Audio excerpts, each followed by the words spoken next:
Hey, everybody. Good morning, good evening, good afternoon.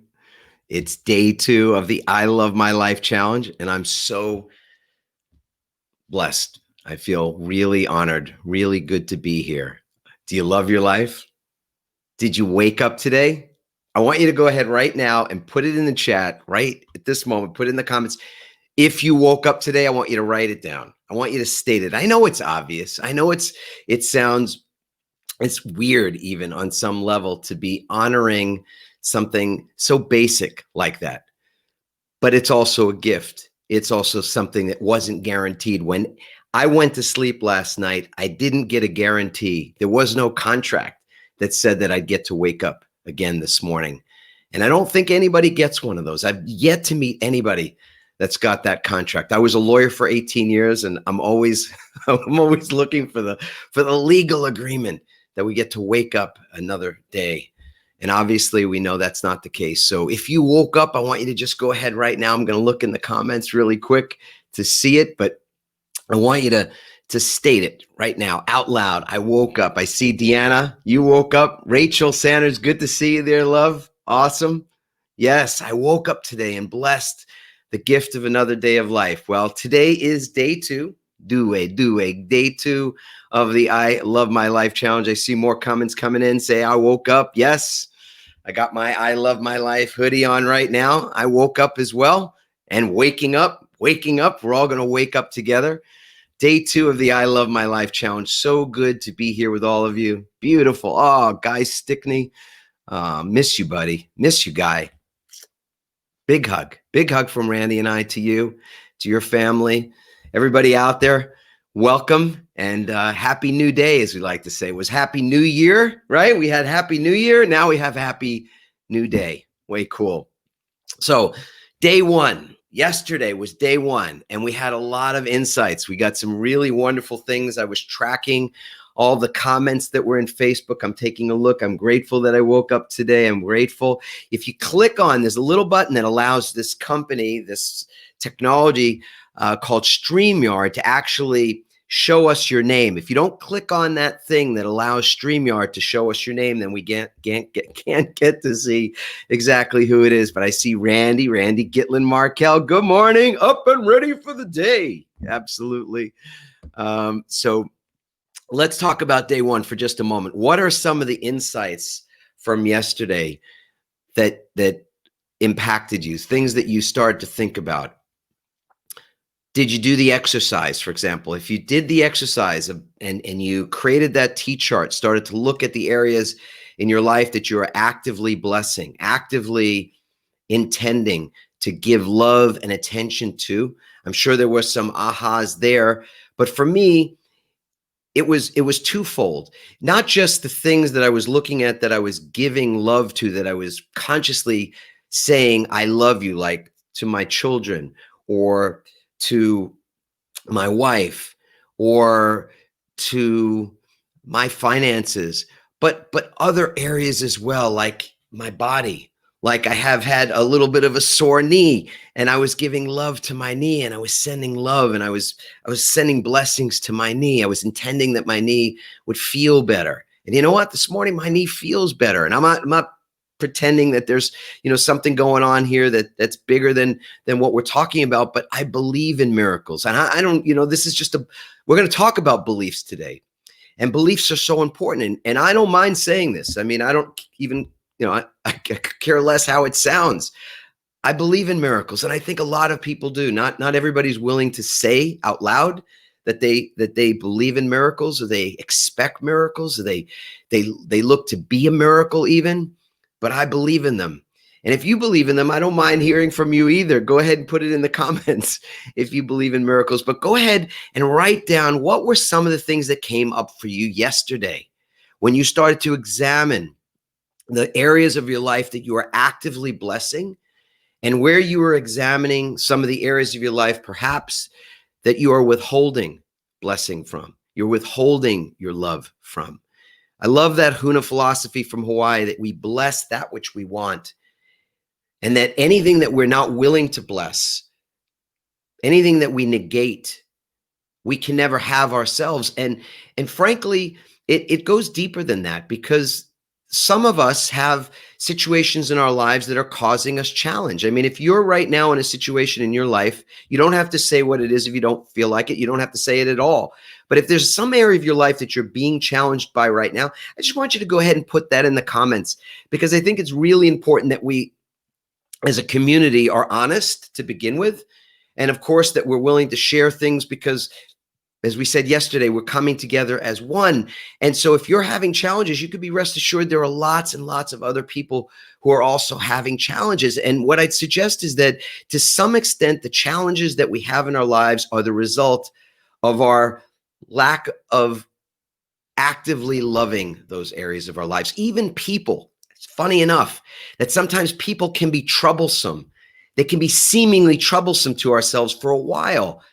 But if you quietly, I know this is going to sound far out, but if you quietly send your love to them, send a blessing to them, send an intention. If you don't want to call it a blessing, you don't want to call it love, just send an intention that's kind, an intention that things will be resolved, an intention that you will feel good when you think of them or when they think of you.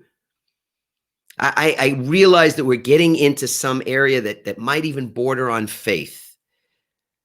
And I'm okay with that, because today, one of the things that we're going to talk about is our belief systems.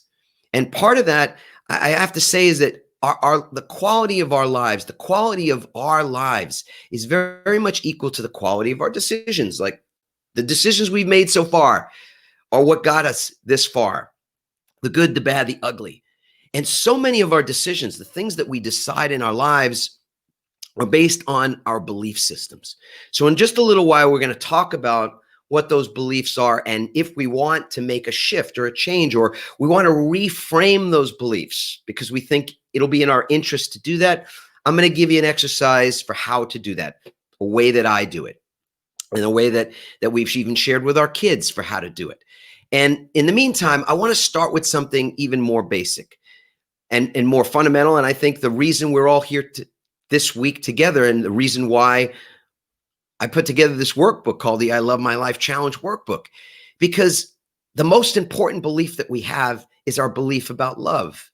The most important belief that we have is our belief about our own value, our worth, our deservingness, meaning whether we feel we actually are deserving of love, of unconditional love.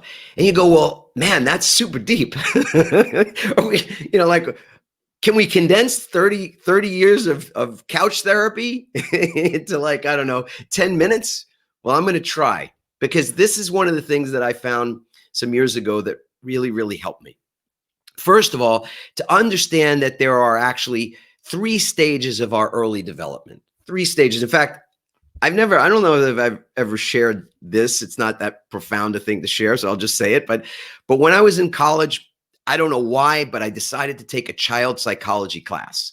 And I got to tell you that probably among the decisions, remember I said the quality of our lives equal to the quality of our decisions. Well, the decision that I made to attend this child psychology class was really profound. One, because I love children, and I was interested in child psychology, but I was also trying to fulfill a requirement, and it was a good class to fulfill that requirement. I probably thought it was pretty easy, or was going to be pretty easy as well. But I met my beautiful wife. I met the love of my life in child psychology. And I'll state for the record, she asked me out because I was shy. And there's more to the story, but she asked me out. So I'll just say that this is where it all began for me, in terms of just being curious about psychology, and in particular, how it is that we develop. There are 3 stages: precognitive, cognitive, and physical. And so you think about what precognitive is. It's before we're thinking, before our mind is developed. And that's usually from the time that we are born until about 8 years old, 7, 8 years old. Then we go into that place where we begin to learn how to use our minds, and that our minds are something that can be formed, and that will create things. And we learn how to think, and we learn how to study. And this coordinates quite well with us going to school and being socialized and all that kind of thing. And then, of course, we get to a place for, about 7 years later where we're in puberty. So, 0 to 7, 7 to 14, and then 14 to 21, we're developing physically. These are the 3 simple stages. But here's the thing that I want you to get. When we learn what love means, we are very, very young. Most of the research shows that understanding, that definition of what love means occurs between the time we're born and the time we're about 7 or 8 years old. And I'll say that defining love is probably the most important thing that any of us can do in our lives. And not just to define it, but to have a definition that actually makes sense where we are at the present. When we're young and we see our parents and we see other people around us, we form a definition of love, but it's based on something that is outside of our control. It's being formed at a time when we're not fully formed ourselves, and our ability to understand things is really not formed yet either. So for me, when I grew up in a very loving home, but there was a lot of fighting between my mom and my dad. They ultimately got divorced after about 25 years. But when I was really young, there were some pretty vicious arguments, yelling and screaming, and even the threat of violence. And I know some of you have grown up in homes where there was physical violence and verbal and abuse.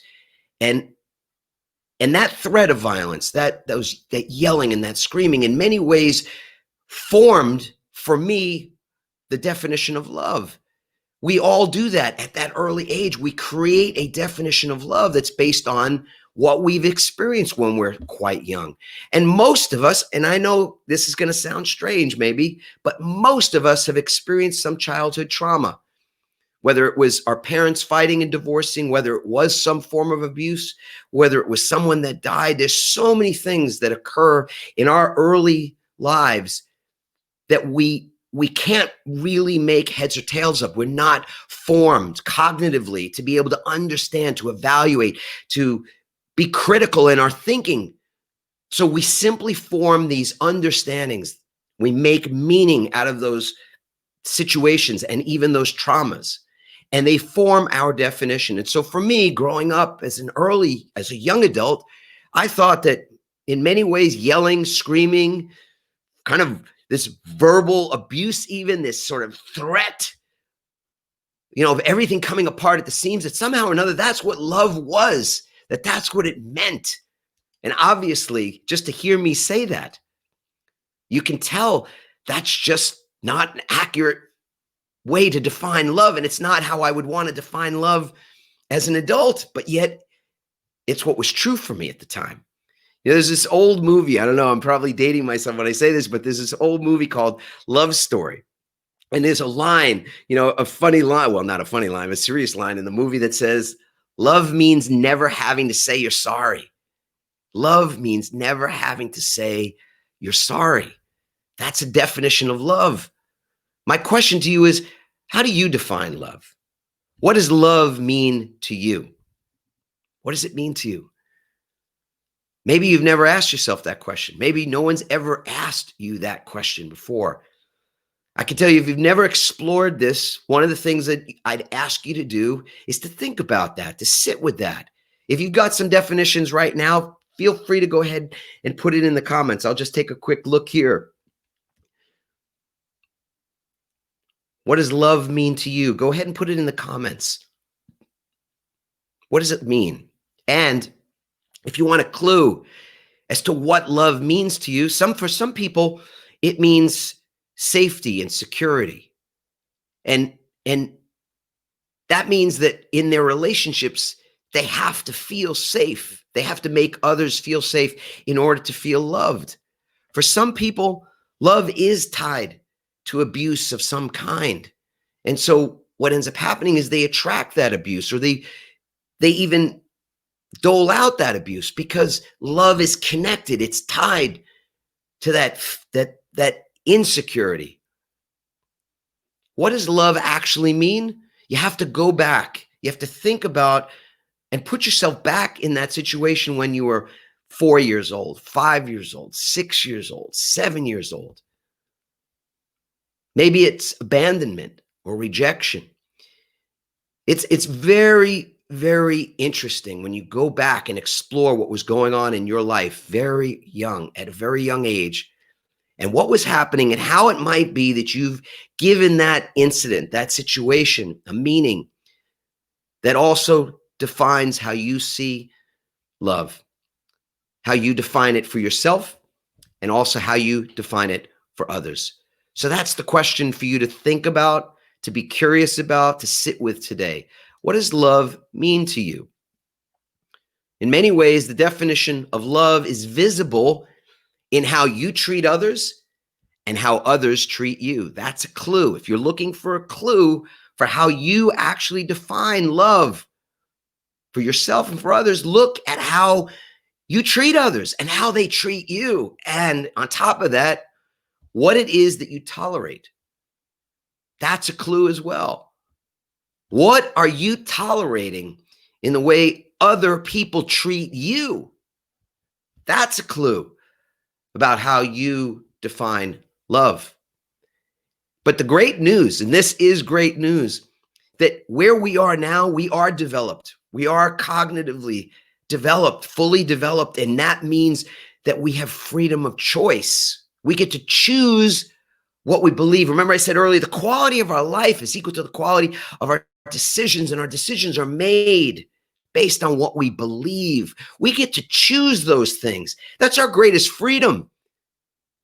No matter where you are in the world, no matter what's going on around you, no one can ever disenfranchise you from your thinking, from your beliefs and your ultimate meaning, the meaning that you make. We're a meaning-making machines, and no one can change that for you, but you can change it for yourself. So what I mean is, you get to choose now where you are in your life now. What do you want love to mean? Do you want it to be tied to rejection or abuse or security, being needy all the time? Some people tie their love, their definition of love, to approval, to feeling worthy. So they're constantly trying to prove their worthiness and their deservingness to others, to feel love, because that was the environment that they were growing up in. They learned, they made these meanings when they were so young, and they've never re-examined them. You get to re-examine those things now. I love this quote. Remember, you can have anything you want as long as you are willing to give up the belief, the false belief even, that you can't have it.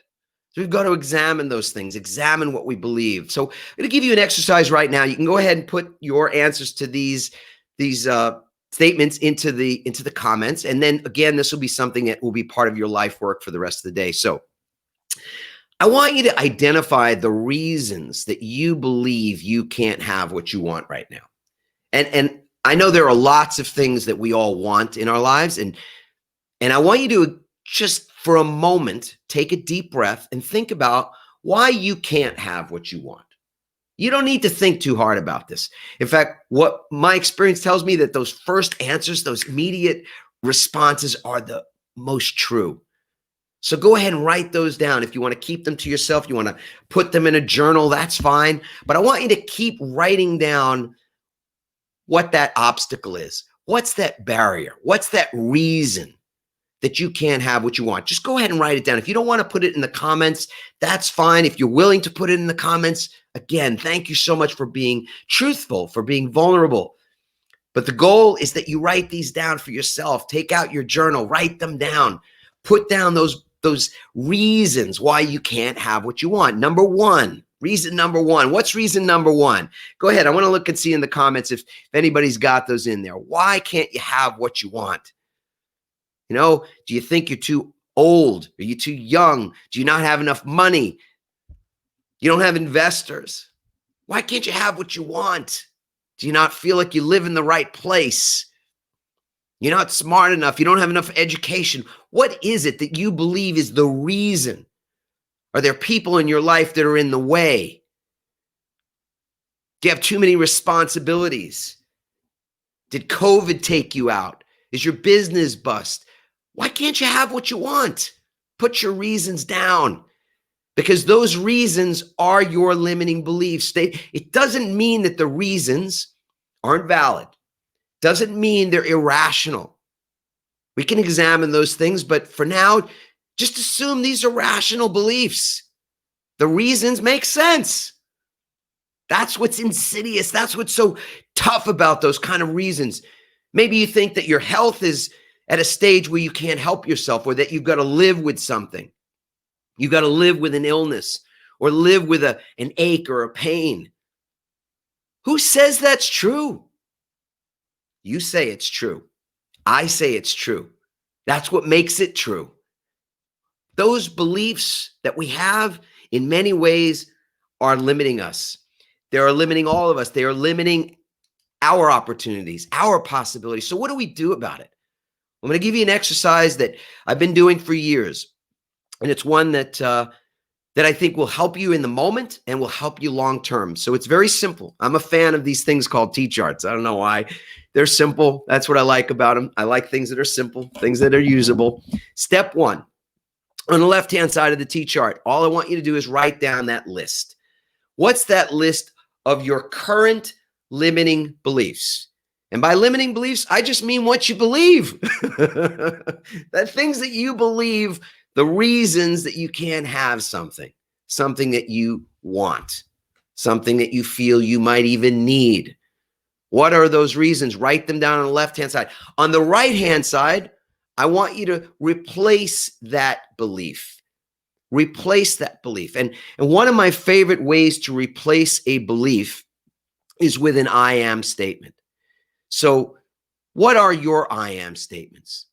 For me, I grew up in an irascible house, very loving, very demonstrative, but also unstable at times. So peace is really important to me. And I believe that I am peaceful. Do I act peacefully all the time? Is my mind peaceful all the time? Is my body, are my actions always peaceful? No.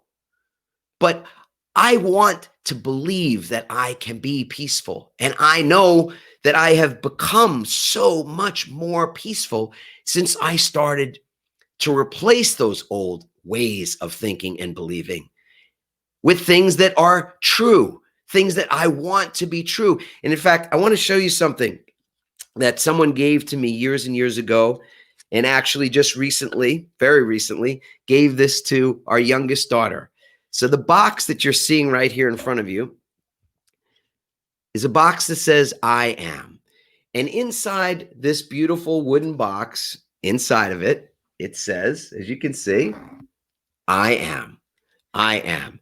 And inside this beautiful box of I ams, there are words that are written on little wooden cards. They can be on paper. They could be on anything. But these I am statements, I am sweet. I am loving. I am life. I'm just picking these out randomly.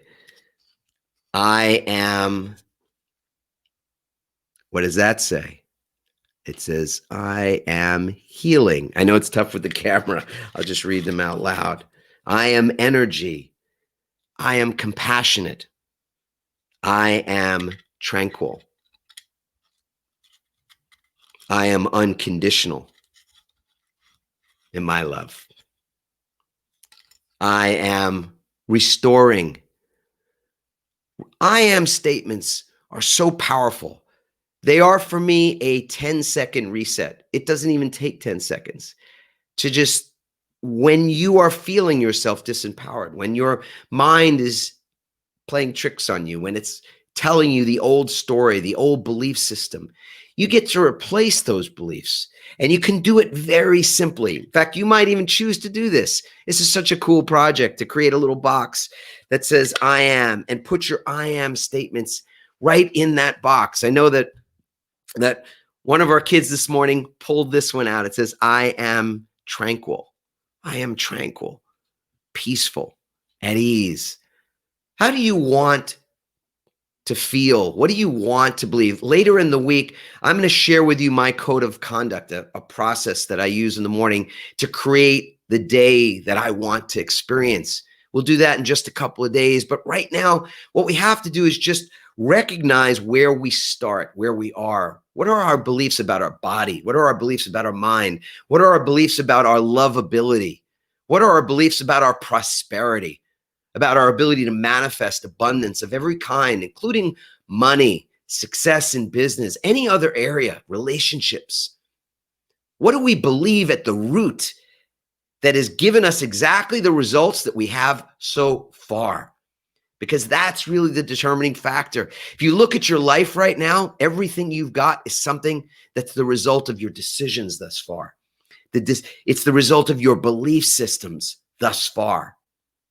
In fact, it can feel tough to realize that at times, that we've created so much of what we've got. And if there's stuff that you still want, then we've got to go back to the drawing board. And this is the drawing board. A list of those things that are your limiting beliefs, a list of those things that are your replacement beliefs. And one of the greatest forms of replacement belief is simply an I am statement. You speak them out loud. You speak them into existence the way the world began. Speak them into existence for yourself. I had the wonderful experience just recently of having my godson send me something that he wanted me to see, which was a report, a project. He's in college. It's not a report anymore, but he wrote something for his professor explaining the meaning of a song that really meant a lot to him. And it was so beautiful in his explaining this concept to his professor that I got to learn something not only about this song and about the person, the artist that created the song, but I got to learn so much about my godson and about what's important to him. And one of the things that he writes in here is that if we don't love our lives, if we're not willing to love our lives, we'll never be truly happy. If we're looking at other people and loving their lives more than we love our own lives, we will never be truly happy. How often is that we are looking at someone and thinking that they've got it so much better than us, wanting to be them on some level? It's not easy to admit. And yet many of us would probably trade with any number of other people that we think have it really good. We love their lives, right? We love their Instagram page, their Facebook pictures and all that other crap. We love it. We love them more than we love ourselves. That erodes so much of the foundation of our own life. And so JB shared this with me, shared this song by J. Cole. And there's this wonderful line in this song. The song is called Love Yours, which is kind of really, really cool in many ways. And it's a tough song. I will say this because it tackles some pretty harsh things, and he does it in a really wonderful way. Love yours with a Z. He says this, there's a line in that song: no such thing as a life that's better than yours. There's no such thing as a life that's better than yours. I've been repeating that line for weeks now. No such thing as a life that's better than yours. Think about that. How could there ever be any such thing as a life that's better than yours? You know, Ram Dass said that the universe, there's no one in the universe, no one in the universe who's more deserving of love and caring than you are. No one. No one's life is better than yours. There's no way it could be. We've got to love our life. That's the only life you've got. But it's the life you ought to love. That's the place we have to put our energy. Love your life, not someone else's. It's a challenge with social media in so many areas, but we've been comparing ourselves long before the existence of Facebook. We know that. That's what they call keeping up with the Joneses, right? Looking into someone else's yard and seeing the grass is greener. Let's call BS on that. Start to love our yard, our lives, our body without conditions. Redefine what love means. Love can be unconditional if you decide that's how it's going to be. And I truly believe that when we learn that for ourselves, that becomes our offering to the world. The way we judge ourselves is how we judge others. The way we love ourselves is how we love others. You know, there's an interesting line, right? It's a statement that's attributed to Jesus in the Bible. The golden rule, treat others as you would treat yourself. Well, that's the problem, isn't it? We love others the way we love ourselves sometimes. We treat others the way we treat ourselves, withholding our love, making our love conditional. And we wonder why we have so many challenges in our world. So here's your simple life work as we wrap up for today. Obviously, these are really big concepts, and I'm glad that you all were willing to dive in the way you have. Be vulnerable, truthful. I see that somebody wrote truth. Yeah, mahalo. Yes. Here's our work today, our work, not my work, not your work, but our work collectively. If you feel inclined to put in the Facebook group, the I Love My Life Challenge Facebook group, your declaration, your statement, maybe it's your I am statement today, your replacement belief today, your blessing, your intention. Maybe you just want to declare, I love my life. I am willing to love my life. There's an I am statement for you. Share an ILML moment. I saw a number of people were sharing pictures from what they were doing and their pets and their friends and their kids and all those beautiful things yesterday. Thank you, Kate, for posting that picture of your beautiful dog. Share your ILML moment today. If you get that moment and you say, you know what? Dang it. I love my life right now. I love this moment in my life. Remember it. Share it with us if you would. And think about what love means to you. What has it meant to you? How did you learn the definition? What did you learn about love when you were growing up, really young, before you were even 8 years old? Think about that. Write it down. Sit with it. Define it, how it's been defined, and then think about maybe how would you redefine it as a knowing adult, which is where you are right now. You get to decide to change that definition if you want. And of course, use the replacement beliefs exercise that we've been going over. And then we'll talk about those insights again tomorrow. Again, those of you that have already purchased the I Love My Life Challenge workbook, 28 days right here. So when we're done with the 5-day challenge, we're just going to keep going. 28 days. These 5 days are not even included. We take these topics on a little bit differently in the workbook. And I love the workbook. It's meant to be written, and that's the best part of it, with diagrams and all kinds of things for you to actually take your Sharpie, like the way I do. I just destroy books with pens and Sharpies, and I dog-ear them. And this workbook is meant for that. It's meant to be rolled up and put in your satchel and taken places and used. That's it. It's not meant to sit on a shelf. It's a workbook. If you've not yet gotten yours, you can go to the ilovemylifechallenge.com site, ilovemylifechallenge.com.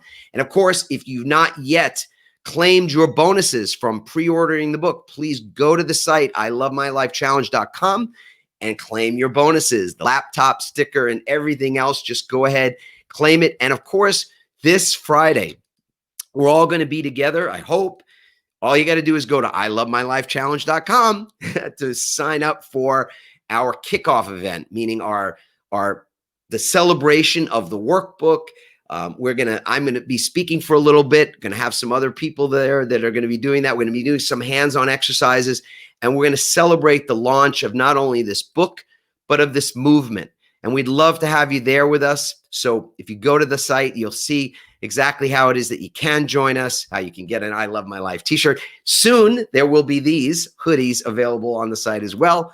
But the t-shirt is a gift at one of those, one of the registration levels. So please check that out for yourself as well. Lastly, 3 ways that simple steps that we get to wake up each day. First, that we wake up, right? That's the first thing. So how many of you woke up today? Go ahead, just type it in the comments. If you woke up, if you're still in the process of waking up, that's perfect. I'm still waking myself up. So it's good. We're all waking up. We're all here. What a blessing. What a gift. What a treat that is to be here.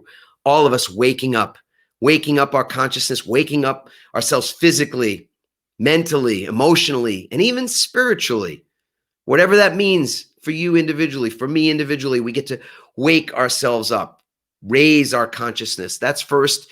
And in that moment when we get to put our feet on the floor, we get to feel the blessing of that moment, the gratitude for what we've been given, a brand new day. Remember, we said, happy new day. Happy new day, everybody. Happy new day.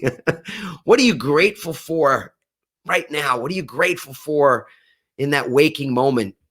And lastly, not least at all, this declaration. And I'll quickly say that to me, these words, these 4 simple words, have changed my life in ways that I never in a million years could have imagined. I was in a really dark place. That day that I shared with you yesterday about feeling that day when I woke up, put my feet on the floor and felt that dread, felt that anxiety. I remember ending up in the hospital later that day. It was a Saturday. We were on our way to our son's baseball game, and I ended up in the emergency room because my heart was beating so hard. I felt it was going to pop out of my chest. I was sweating. My fingers, my tips of my fingers were tingling. And I thought I was dying. I thought I was having a heart attack. And it turned out to be something quite different. It was a gift. It was a wake-up call. An anxiety attack, wake-up call. A panic attack, wake-up call. And I thank that moment. I'm thankful for that day every day now when I say these words. Because when I put my feet on the floor now, I don't feel that anxiety or that dread. I simply say, I love my life, and I mean it. And just like my godson, JB, says, you got to love your life, baby. You got to love your life. That's our job. Love our life.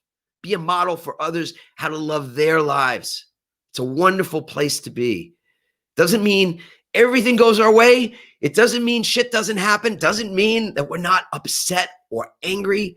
Our emotions are there for a reason. We're going to honor our emotions, but we can still love it all, can't we? Can't we love it all? I mean, what else is there to do on this ride except love it? I love all of you. We're really happy that we get to have this time with you. Our company is so committed to these things. That's the name of the company, More Love Media. We want to bring about more love. That's our movement. We're so happy that you've joined us. If you know anybody that you think could really benefit from this message, from being a part of this community, please invite them to join this group, the I Love My Life Challenge Facebook group. Share the replay. Feel free to do that. We're going to send out the replay later as well. All right, you've got your life work. I'm going to send you all off with a lot of love, a lot of kisses, a lot of hugs. I hope you love your life today, and I hope we get to hear all about those I love my life moments. Go ahead and share them when you can in the Facebook group, and we'll see you tomorrow, everybody. Ciao. Okay. I love my life. Go ahead, put it in the comments. I love my life. ILML, baby. Here we go. Happy new day. Okay, everybody. Ciao. Mwah. Bye for now.